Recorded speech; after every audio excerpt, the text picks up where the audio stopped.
क्रांति एक बड़ी उपलब्धि बताइए। औद्योगिक क्रांति की बड़ी उपलब्धि क्या थी? भाप इंजन का आविष्कार, ठीक है जी, ऑब्वियसली भाप इंजन का आविष्कार औद्योगिक क्रांति की सबसे बड़ी उपलब्धि थी, ठीक है।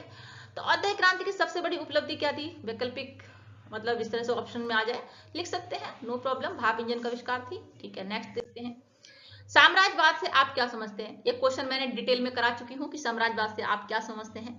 किसी शक्तिशाली देश द्वारा दूसरे देश पर राजनीतिक, आर्थिक और सैन्य नियंत्रण स्थापित करना साम्राज्यवाद बोला जाता है।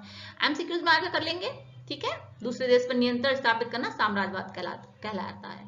क्वेश्चन नंबर 6 है, साम्राज्यवाद का प्रमुख लक्ष्य क्या था? अधिक से अधिक उपनिवेश बनाना, वही साम्राज्यवाद था, ठीक है। आर्थिक लाभ प्राप्त करना, तो साम्राज्यवाद का प्रमुख लक्ष्य था अधिक से अधिक उपनिवेश बनाना और आर्थिक लाभ प्राप्त करना। एमसीक्यूज में आ जाते लिख लेंगे, ठीक है, अधिक उपनिवेश बनाना और लाभ कमाना।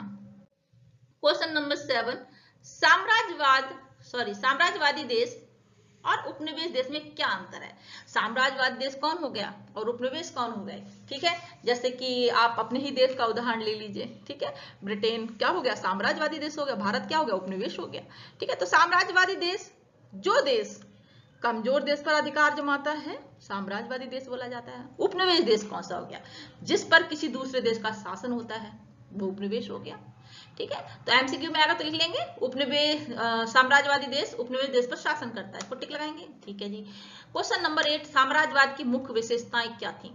व्यापार पर विस्तार, उपनिवेशों पर नियंत्रण, संसाधनों का दोहन, आर्थिक लाभ प्राप्त करना साम्राज्यवाद की विशेषताएं थी। तो एमसीक्यू में आएगा तो लिख लेंगे व्यापार, नियंत्रण, लाभ, ठीक है, साम्राज्यवाद की विशेषताएं थी, ठीक है। क्वेश्चन नंबर 9 देखते हैं, राष्ट्रवाद साम्राज्यवाद के विकास में सहायक था कैसे? ये क्वेश्चन आ सकता है कि राष्ट्रवाद साम्राज्यवाद के विकास में सहायक था, मेन में लिखने को आ सकता है दोस्तों क्वेश्चन।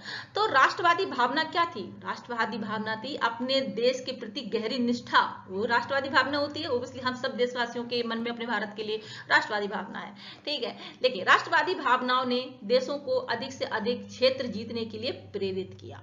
तो ये प्रेरणा थी, राष्ट्रवाद की भावना जो थी उसने साम्राज्यवाद के विकास में सहायक थी, ठीक है। जैसे कि देखिए, राष्ट्रवाद का अर्थ है अपने देश के प्रति गहरी निष्ठा और गौरव की भावना। 19वीं सदी में राष्ट्रवादी देशों ने खुद को श्रेष्ठ मानते हुए दूसरे देशों पर शासन करने की इच्छा जताई। इससे उपनिवेशों को जीतने, संसाधनों पर कब्जा करने, राजनीतिक सैन्य शक्ति बढ़ाने की होड़ शुरू हुई।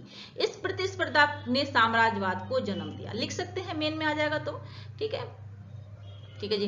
एमसीक्यूज देख लेते हैं, अगर आ जाता है तो ऑप्शन में, राष्ट्रवाद ने साम्राज्यवाद को कैसे बढ़ाया? देशों को क्षेत्र जीतने के लिए प्रेरित